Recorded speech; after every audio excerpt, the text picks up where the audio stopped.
카오. 새벽 5시 김만철의 요란한 기침 소리에 아내 박숙자가 이불을 박차고 일어났습니다. 여보, 물. 고래고래 소리를 지르는 남편. 72세 김만철. 그는 이 집의 왕이었습니다. 숙자가 불이 나게 냉수를 떠다 바치자 만철은 물컵을 받아들기는커녕 버럭 화부터 냈습니다. 이 여자야, 내가 찬물 달랐어? 미지근한 물. 50년을 같이 살아도 내 속을 이렇게 몰라. 아이고, 미안해요. 당장 다시. 됐어. 배고프니까 밥이나 차려. 그리고 오늘 국은 어제 그 맹탕 같은 미역국 말고 얼큰한 김치찌개로 끓여. 고기 팍팍 넣고. 숙자는 70세의 굽은 허리를 이끌고 부엌으로 향했습니다. 새벽 5시에 72세 남편의 아침상에 올릴 김치찌개를 끓이기 위해서였죠. 이것이 두 사람의 50년 결혼 생활을 요약하는 아주 평범한 아침 풍경이었습니다. 김만철은 뼛속까지 가부장적인 사람이었습니다. 입버릇처럼 내가 왕년에 라는 허세를 달고 살았고 남자는 하늘 여자는 땅이라는 말을 헌법처럼 여겼죠. 여보, 양말. 여보, 리모컨. 여보, 등 좀 긁어봐. 72세가 되도록 만철이 스스로 해본 일은 숨 쉬는 것 외에 거의 없었습니다. 모든 수발은 아내 숙자의 몫이었죠. 오전 9시 만철은 거실 소파에 앉아 TV를 켰습니다. 아침 드라마가 시작되었죠. 숙자는 부엌에서 설거지를 하고 있었습니다. 여보, 커피. 숙자가 허리를 펴며 한숨을 쉬었습니다. 요즘 들어 무릎이 쑤시고 속도 자주 쓰렸죠. 하지만 병원 갈 시간은 없었습니다. 남편의 하루 세끼 간식, 빨래, 청소. 멈출 수가 없었습니다. 커피를 타서 거실로 가져가자 만철은 TV를 보며 손만 내밀었습니다. 뜨거우니까 조심해서 마셔요. 알았어. 시끄럽게. 만철은 공무원 연금으로 매달 280만 원을 받는 것이 평생의 자부심이었습니다. 내가 30년간 나라에 봉사하고 이 돈 받는 거야. 당신은 이 돈으로 편하게 사는 거 나한테 감사해야 돼. 숙자는 그 감사한 연금 280만 원 중 10만 원을 한 달 용돈으로 타서 썼습니다. 머리 한 번 하는데 3만 원, 친구들과 차 한 잔 마시면 10,000원. 그마저도 아껴 써.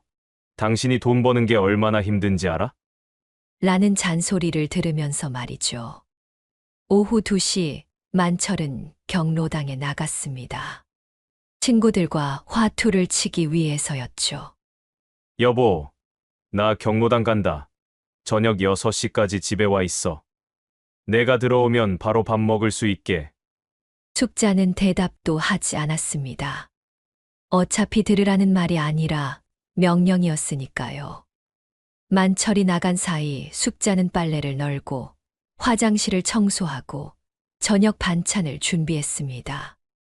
그러다 갑자기 메스꺼워 화장실로 달려갔습니다. 토하고 나니 힘이 쭉 빠졌습니다. 거울을 보니 얼굴이 창백했습니다. 요즘 들어 자주 이랬습니다. 병원 가야 하나. 하지만 숙자는 고개를 저었습니다. 병원 가면 남편 밥은 누가 차려주지? 남편은 절대 혼자 밥을 못 먹는 사람입니다. 저녁 6시 만철이 집에 돌아왔습니다.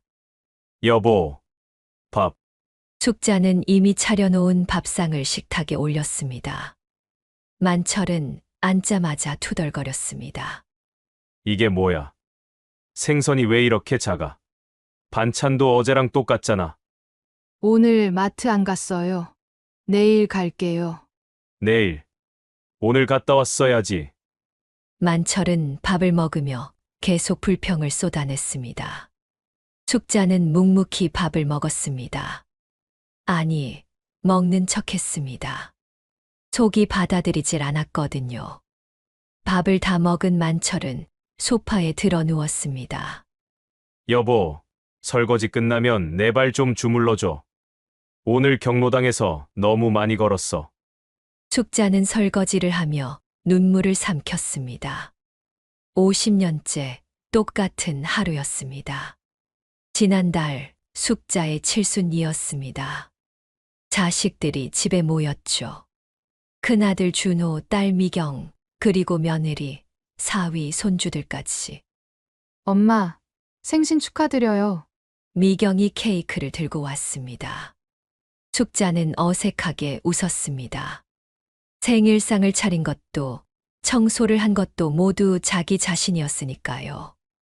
엄마, 평생 고생하셨잖아요. 저희가 건강검진 예약해뒀어요. 다음 주 화요일에 병원 같이 가요. 건강검진? 그런 거 안 해도 괜찮아. 엄마, 제발 한 번만 가보세요. 아버지는 매년 하시잖아요. 엄마도 하셔야죠. 만철은 옆에서 TV를 보며 거들었습니다. 그래. 당신도 한번 가봐. 요즘 맨날 아프다고 하잖아. 내 밥 차리는데 지장은 없어야지. 관리하고. 식탁이 조용해졌습니다. 준호와 미경은 아버지를 노려봤지만 만철은 아무렇지도 않았습니다. 일주일 뒤 숙자는 미경과 함께 병원에 갔습니다. 종합검진이었죠. 피검사, 초음파, 내시경, 모든 검사를 받았습니다. 그리고 사흘 뒤 숙자의 휴대폰으로 병원에서 전화가 왔습니다. 숙자는 마침 마트에서 장을 보고 있었습니다. 전화를 받자마자 얼굴이 하얗게 질렸습니다. 네. 위암 일기라고요? 수술을 해야 해요? 숙자는 손이 떨렸습니다. 장바구니를 들고 있던 손에서 힘이 빠졌습니다. 알겠습니다. 감사합니다. 전화를 끊고 한참을 서 있었습니다. 주변 사람들이 지나다니는데도 숙자는 움직일 수 없었습니다. 집에 돌아왔을 때 만철은 거실에서 TV를 보고 있었습니다. 여보, 나 병원에서 연락 왔어. 그래. 뭐래. 위에 뭐가 좀 있대. 만철은 TV에서 눈도 떼지 않았습니다. 그럼 약이나 받아 먹으면 되겠네. 밥이나 차려. 배고파. 숙자는 아무 말도 하지 못했습니다. 부엌으로 들어가 저녁을 차렸습니다. 밥을 먹는 내내 손이 떨렸습니다. 그날 밤 숙자는 미경에게 전화했습니다. 미경아, 엄마 오늘 병원에서 연락 왔어. 엄마, 뭐래요? 위암이래. 일기라고. 전화기 너머로 미경이 숨을 들이키는 소리가 들렸습니다. 엄마, 당장 입원하셔야 돼요. 아빠는 뭐래요? 아빠한테는 그냥 위에 뭐가 좀 있다고만 했어. 왜요? 위암인데 숙자는 한참을 침묵했습니다. 말해봤자 소용없어. 아빠는 밥 차리라고만 할 거야. 미경은 전화기 너머로 흐느꼈습니다. 엄마, 왜 그렇게 사세요? 제발. 괜찮아. 엄마가 알아서 할게. 자, 이제 자.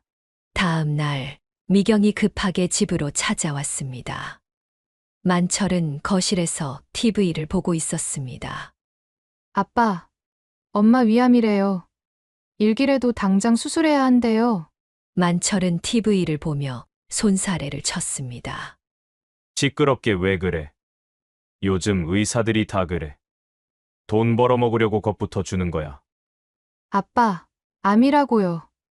암. 미경의 목소리가 떨렸습니다. 맹장 떼는 것 같은 거 아냐? 수술하면 며칠 만에 나오는데 호들갑 떨지 마. 아빠, 지금 뭐라고 하신 거예요? 미경의 목소리가 떨렸습니다. 맹장이요? 엄마가 위암이라고요. 암이 얼마나 무서운 건지 모르세요? 그래, 알았어. 네 엄마가 알아서 하겠지. 나는 모르겠다. 만철은 TV 볼륨을 더 높였습니다. 미경은 주먹을 쥐었습니다. 부엌에서 숙자가 나왔습니다. 미경아, 괜찮아. 엄마가 알아서 할게. 아빠 건드리지 마. 엄마, 아빠 말이 맞다. 그냥 며칠 입원하면 되겠지. 엄마, 위암이에요. 일기라도 수술해야 한다고요. 알아. 나도 알아. 그래도 아빠 밥은 누가 차려? 걱정 마. 엄마 괜찮아. 그리고 화장실로 들어가 문을 잠갔습니다. 한참을 울었습니다. 위암이라는 진단보다 맹장되는 것 같은 거 아니냐는 남편의 말이 더 무서웠습니다. 50년을 함께 살았는데 이 남자는 자기밖에 몰랐습니다. 3일 뒤 숙자는 준호의 차를 타고 조용히 병원에 입원했습니다. 만철은 현관까지 나오지도 않았습니다.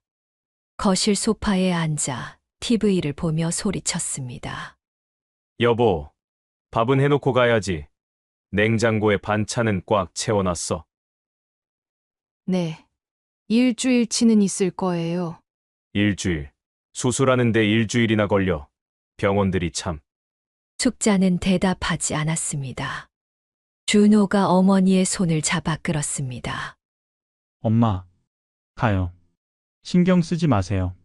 숙자가 현관문을 나서려는 순간 만철이 소리쳤습니다. 여보, 내 고혈압 약은 어디 있어? 서랍 위에 있어요. 아침 저녁으로 한 알씩이요. 알았어. 빨리 다녀와. 현관문이 닫혔습니다. 집은 조용해졌습니다. 만철은 혀를 찼습니다. 쯧쯧. 저래 가지고 무슨. 1일차. 만철은 냉장고를 열었습니다. 숙자가 정성껏 만들어 놓은 반찬들이 가득했습니다. 김치, 된장찌개, 나물, 생선조림. 이 정도면 일주일은 거뜬하겠는데. 만철은 밥솥에 있는 밥을 퍼서 반찬과 함께 먹었습니다. 그리고 TV를 켰습니다. 아침 드라마가 시작되었죠. 여보, 커피. 만철은 무심코 아내를 불렀습니다. 하지만 대답이 없었습니다. 아, 맞다. 병원 갔지. 만철은 귀찮다는 듯 일어나 부엌으로 갔습니다. 커피를 타려고 했지만 믹스커피가 어디 있는지 몰랐습니다. 찬장을 뒤졌습니다. 설탕, 소금, 밀가루. 온갖 게 나왔지만 커피는 안 보였습니다. 에이, 됐어. 안 마셔. 만철은 다시 소파에 들어 누웠습니다. 3일차. 밑반찬이 바닥났습니다. 밥솥에 밥도 떨어졌죠. 만철은 처음으로 쌀을 씻어보기로 했습니다. 쌀통을 열었지만 1인분이 얼마큼인지 알 길이 없었습니다. 대충 컵으로 쌀을 퍼서 밥솥에 넣고 물을 부었습니다. 물은 얼마나 넣지? 에라, 모르겠다. 만철은 물을 가득 부었습니다. 밥솥 버튼을 눌렀습니다. 1시간 뒤 밥솥을 열어본 만철은 경악했습니다. 밥이 아니라 죽이 되어 있었죠. 이게 뭐야?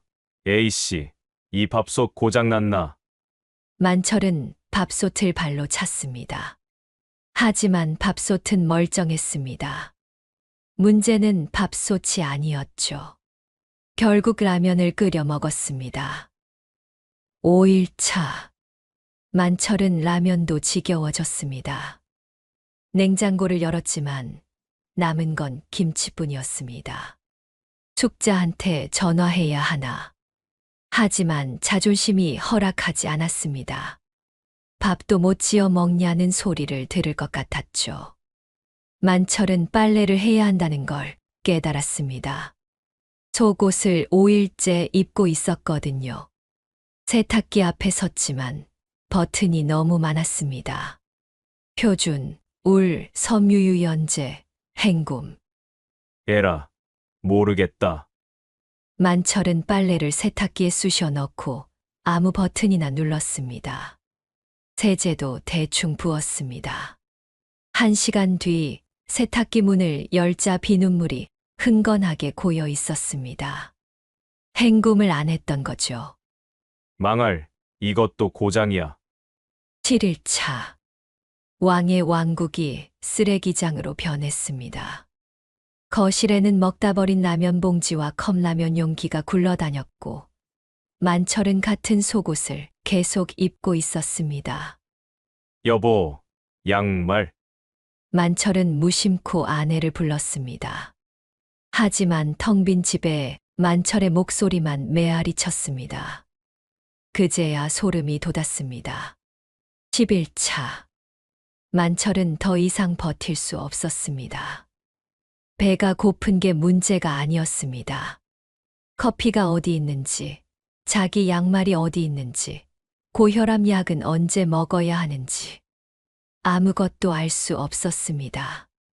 고혈압 약을 며칠 먹지 않자 머리가 지끈거렸습니다. 어지러웠습니다. 이러다 죽겠구나. 나. 그는 왕이 아니었습니다. 아내라는 사용 설명서가 없으면 아무것도 못하는 72세 아기였죠. 만철은 자존심을 버리고 준호에게 전화했습니다. 준호야. 네 엄마 어떻게 됐냐? 네, 아버지, 엄마 수술 잘 끝났어요. 지금 회복 중이고요. 그래. 다행이네.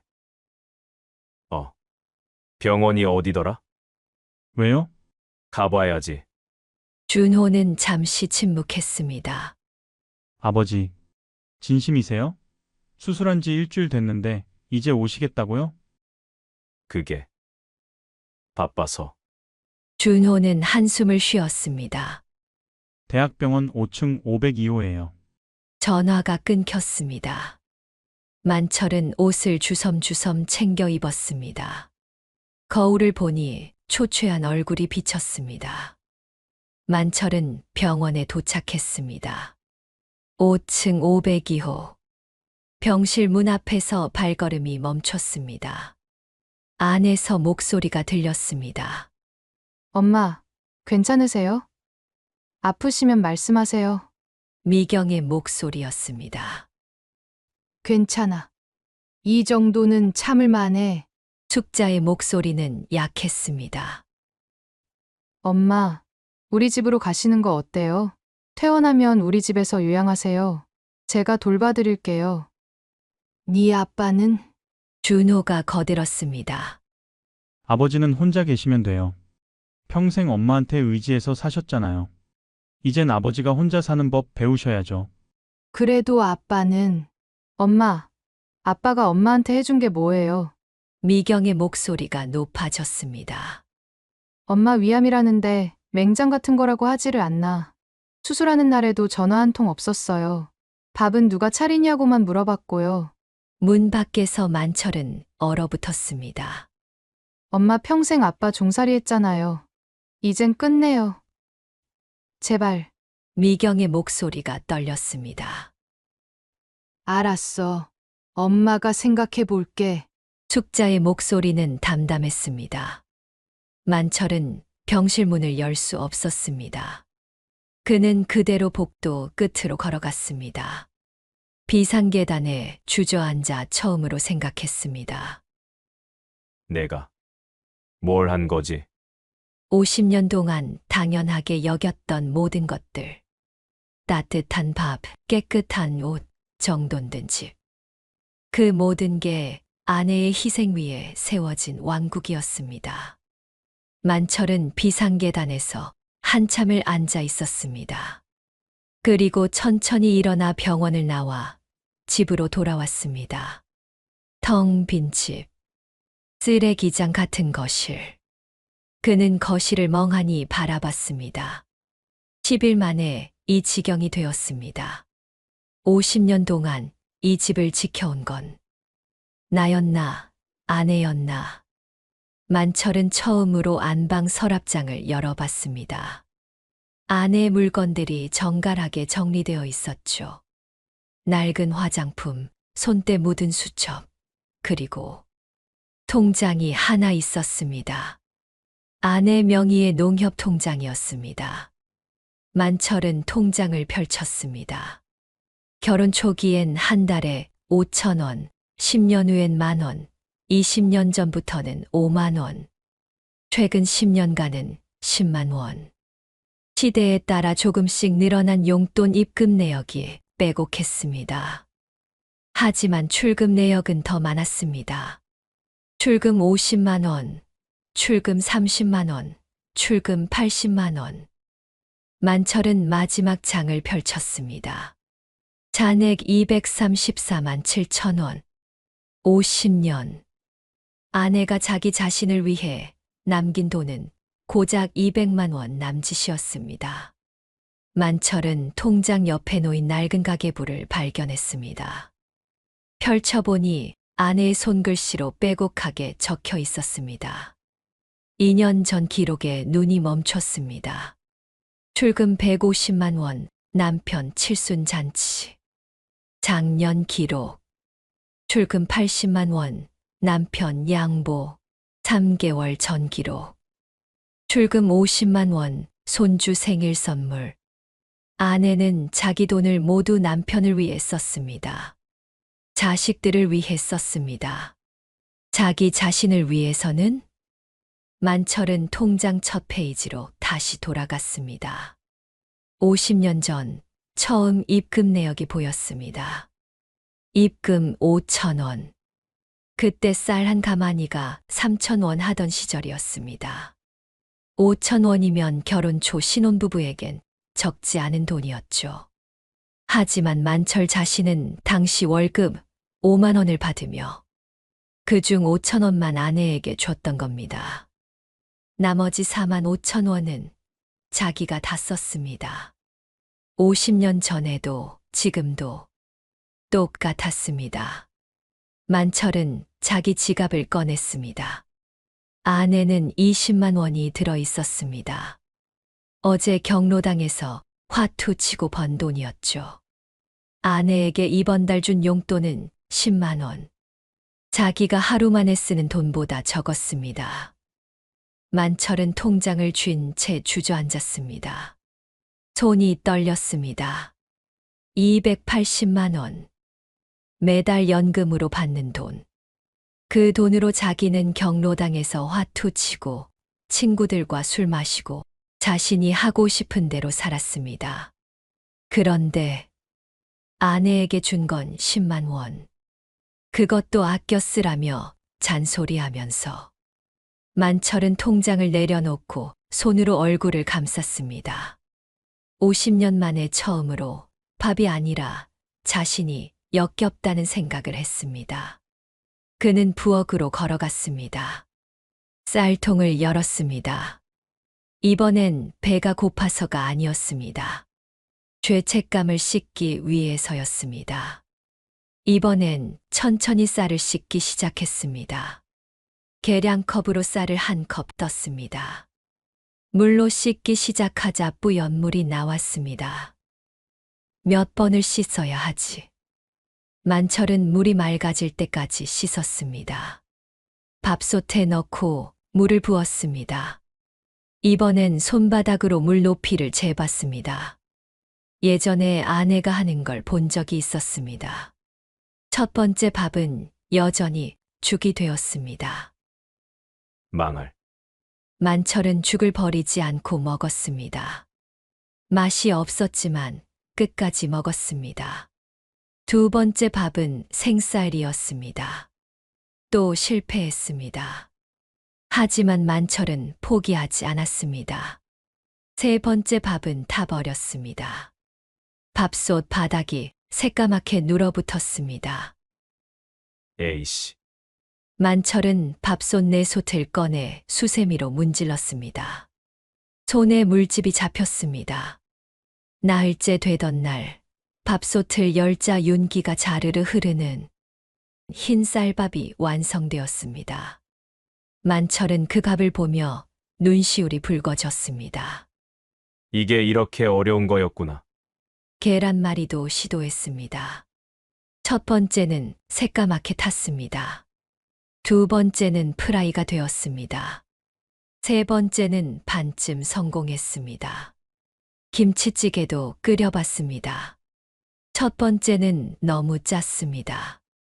두 번째는 너무 싱거웠습니다. 세 번째는 먹을 만했습니다. 2주가 흘렀습니다. 만철은 도시락을 쌌습니다. 서툰 솜씨로 만든 밥과 계란말이, 그리고 김치찌개였습니다. 병원으로 향했습니다. 병실 문을 열자 숙자가 침대에 앉아 있었습니다. 수술 후 통증 때문인지 표정이 굳어 있었죠. 준호와 미경은 없었습니다. 왔어요? 숙자는 남편을 보며 담담하게 물었습니다. 만철은 어색하게 도시락을 내밀었습니다. 이거 내가 만들었어. 먹어봐. 숙자는 도시락을 받지 않았습니다. 됐어요. 병원 식사 나와요. 이거 진짜 내가 만든 거야. 밥도 짓고 계란말이도 만들고. 만철은 도시락 뚜껑을 열었습니다. 탄 계란말이, 정성껏 지은 흰 쌀밥이 있었습니다. 숙자는 도시락을 보며 입술을 깨물었습니다. 당신 2주 만에 밥 짓는 법 배웠어요? 그래. 어려웠어. 근데 배웠어. 숙자는 웃었습니다. 차가운 웃음이었습니다. 50년 동안 나한테 시켰던 일들이 쉬워 보였나 봐요.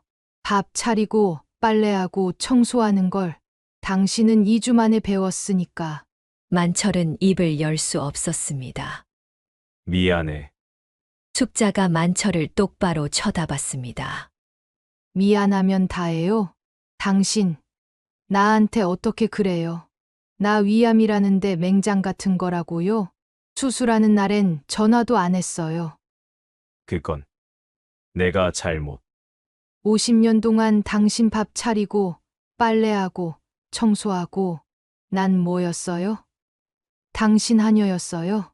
숙자의 목소리가 떨렸습니다. 이제 와서 밥 한 끼 해준다고 용서해 줄 것 같아요? 난 당신이 무섭기도 하고 화도 나고 그런데 또 한편으론 그냥 지쳤어요. 미안해. 만철이 고개를 숙였습니다. 미안해. 정말 미안해.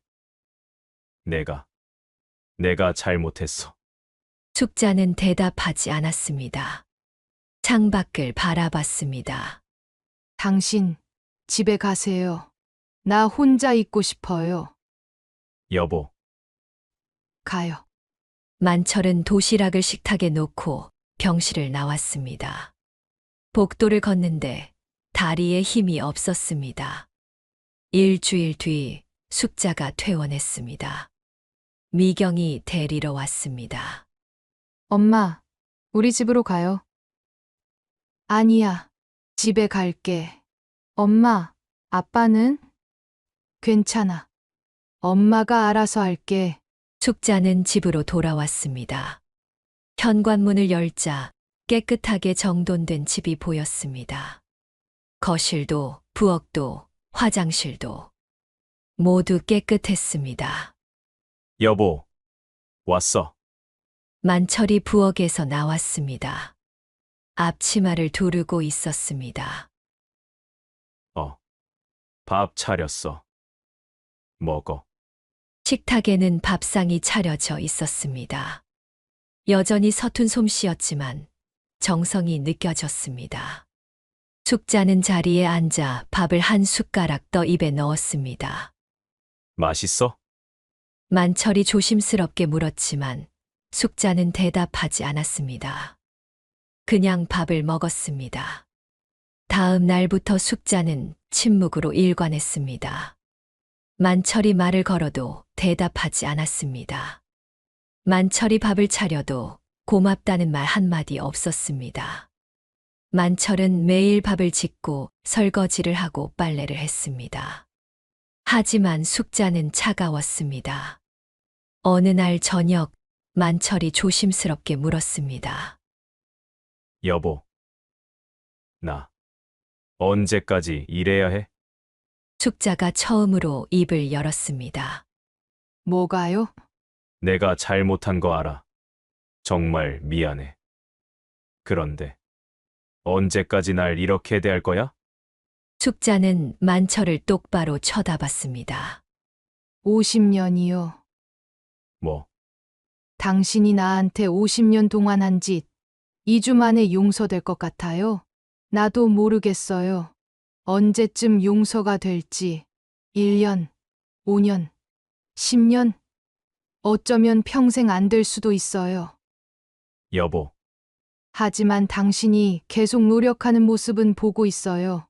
그러니까 계속하세요.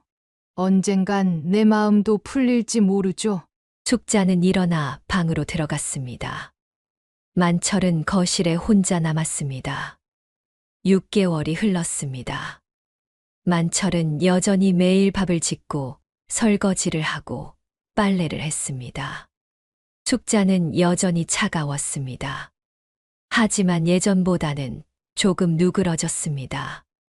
어느 날 준호가 아이들을 데리고 집에 찾아왔습니다. 할아버지, 저 왔어요. 손주가 달려들자 만철은 미소 지으며 손주를 안아 올렸습니다. 그래. 우리 강민이. 밥 먹었어? 아니요, 배고파요. 그래. 할아버지가 밥 지어줄게.